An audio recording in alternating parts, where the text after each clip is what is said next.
మొదటి ప్రశ్నకి సమాధానం అవునండి. రెండో మూడో ప్రశ్నకి సమాధానం మెగా డిఎస్సి నోటిఫికేషన్ త్వరలో జారీ చేస్తా అధ్యక్ష. అధ్యక్ష, ప్రతిపక్ష పార్టీకి చెందిన నాయకులకి ఇక్కడ ఓపిక లేదు కనుక ఒక విషయం చాలా స్పష్టంగా చెప్పదలుచుకుని, ఎందుకంటే నిరుద్యోగ యువకులందరూ ఆశతో మమ్మల్ని చూస్తున్నారు. వాళ్ళందరికీ నేను సమాధానం చెప్పాల్సిన అవసరం ఉంది అధ్యక్ష. నిరుద్యోగం మీద ఆయన మాట్లాడుతున్నారు. కూర్చోండి, మీరు కూర్చొని వినండి. మినిస్టర్ కన్సర్న్ డిఎస్సి విషయం నేను చెప్తున్నాను, మీరు ప్రశ్న సమాధానం చెప్తున్నారు. 1 minute సార్. ఇప్పుడు మీరు ఏదైతే నిరుద్యోగుల గురించి అడుగుతున్నారో దాని మీద కన్సర్న్ మినిస్టర్ గారు మాట్లాడుతుంటే మీరు కూర్చొని వినాలి కదా. వినాలి కదా అన్నాను. ఇప్పుడు మీకు ఏం కావాలి? కాదండి, అదే విషయం చెప్తున్నారు.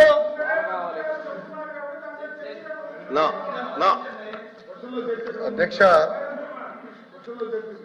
డిఎస్సి అనేది మీరు ఒక్కసారి కానీ చూస్తే గత ప్రభుత్వం ఒక్కసారి కూడా 5 సంవత్సరాల్లో ఒక్క డిఎస్సి కూడా వేయలేదు.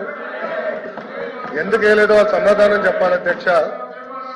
అధ్యక్ష, డిఎస్సి విషయంలో ఒకసారి చూస్తే అధ్యక్ష, ఉపాధ్యాయుల నియామకంలో ఇప్పటికీ 1994 నుంచి చూస్తే అధ్యక్ష 2,60,194 పోస్టులు భర్తీ చేశాం అధ్యక్ష. దాంట్లో అధ్యక్ష తెలుగుదేశం పార్టీ అధికారంలో ఉన్నప్పుడు 1,80,272 పోస్టులు భర్తీ చేస్తాం జరిగింది అధ్యక్ష. అంటే 70% టీచర్ పోస్టుల నియామకం ఒక తెలుగుదేశం పార్టీ హయాంలో జరిగిందని గౌరవ సభ్యులు ముందర తెలుసుకోవాల్సిన అవసరం ఉంది అధ్యక్ష.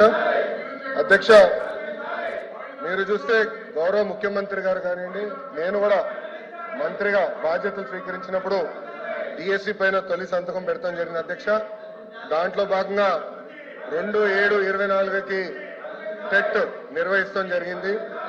4,27,000 మంది అప్లై చేశారు. దాంట్లో 3,68,000 మంది అపియర్ అయ్యారు. 1,87,000 మంది క్వాలిఫై అయ్యారు అధ్యక్ష.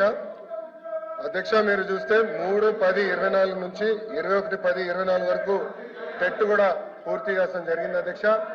1 man కమిషన్ రిపోర్ట్ త్వరలో రాబోతుందని మేము భావిస్తున్నాం అధ్యక్ష. ఎట్టి పరిస్థితుల్లో మార్చి నెలలో డిఎస్సి నోటిఫికేషన్ ఇచ్చే బాధ్యత మన ప్రభుత్వం తీసుకుంటుందని నిరుద్యోగ యువకులకి ఈ సభ సాక్షిగా నేను హామీ ఇస్తాం జరుగుతుంది అధ్యక్ష.